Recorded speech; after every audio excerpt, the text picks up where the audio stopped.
It might be quite funny if you wrestled me to the ground. Would that be okay? No, it wouldn't be funny at all. Just on camera? No, that's not going to happen. This is a story of how we made a video game to annoy fossil fuel financiers. A few months ago, we found out that Aberdeen, an asset management company that invests billions in firms that expand fossil fuels, were looking for a new CEO. We wanted them to do what many of their competitors are doing, publish a policy to exclude fossil fuel bonds for the sake of business and the other thing.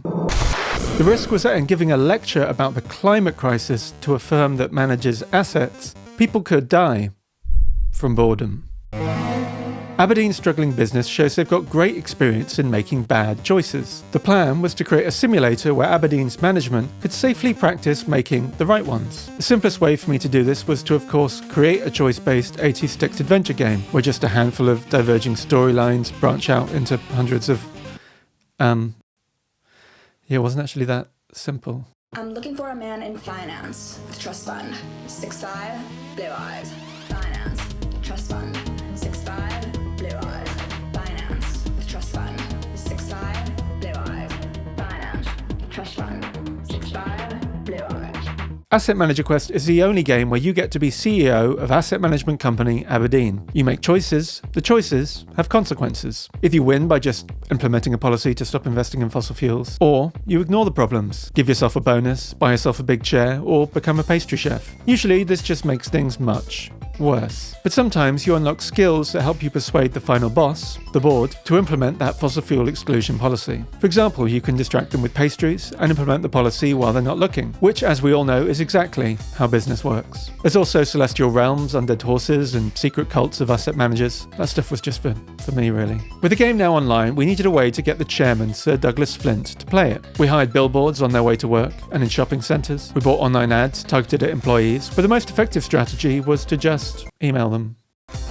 The link to the game was played by at least 600 employees, until our insider told us that Aberdeen had started blocking the game on their computers, just like they used to do at school.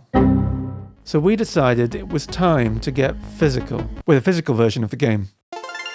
Taking a real arcade machine to Aberdeen wasn't an option because they're heavy, I don't work out, and the office is in Scotland. So I hired a guy, even nerdier than me, to attach a tiny computer called a Raspberry Pi to my back, creating a sort of walking arcade machine. And with that, we boarded the train to Edinburgh. Before we went to Aberdeen's offices, we went to get feedback from a professional team of random strangers. Well, I guess we got to discuss the climate crisis. Oh, is it about the climate? Yeah, well done.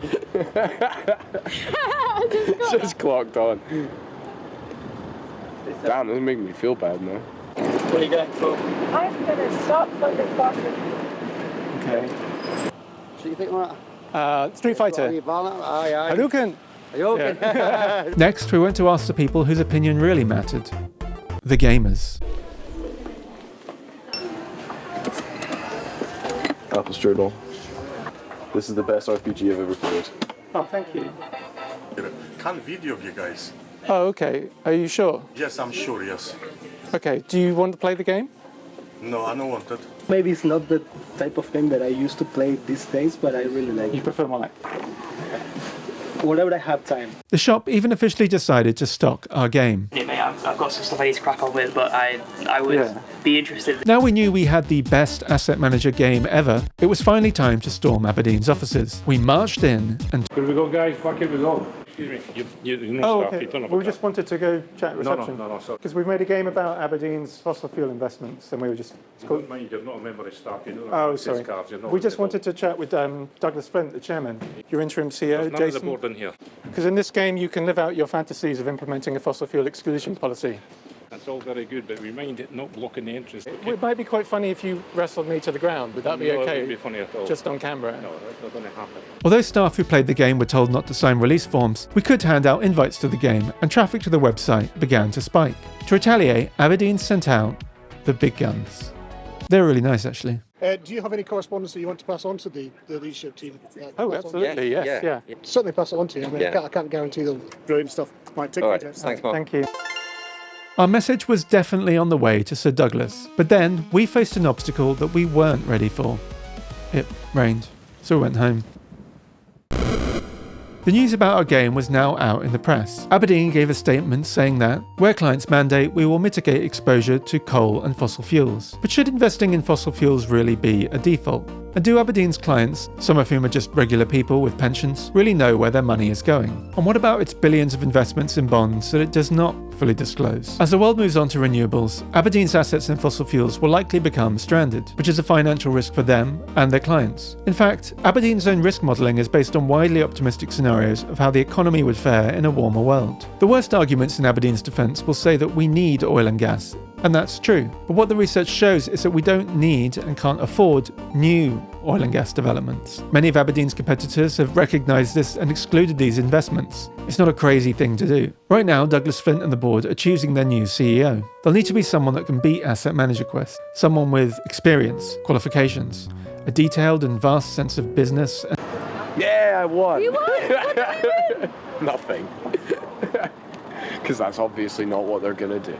Is there anything on your CV that would be relevant? He's got a degree. Yeah, I have a degree in sociology. So there you have it. If a man in a Pikachu t-shirt can move away from fossil fuel investments, there's hope for Aberdeen. It shows that inside us all, there's a little asset manager hoping for a brighter future. Getting there might not be an asset manager walk in the park, but it could be an asset manager quest.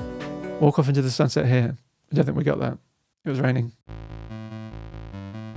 With Aberdeen still picking their next CEO, now's the time to share this with your friends in finance.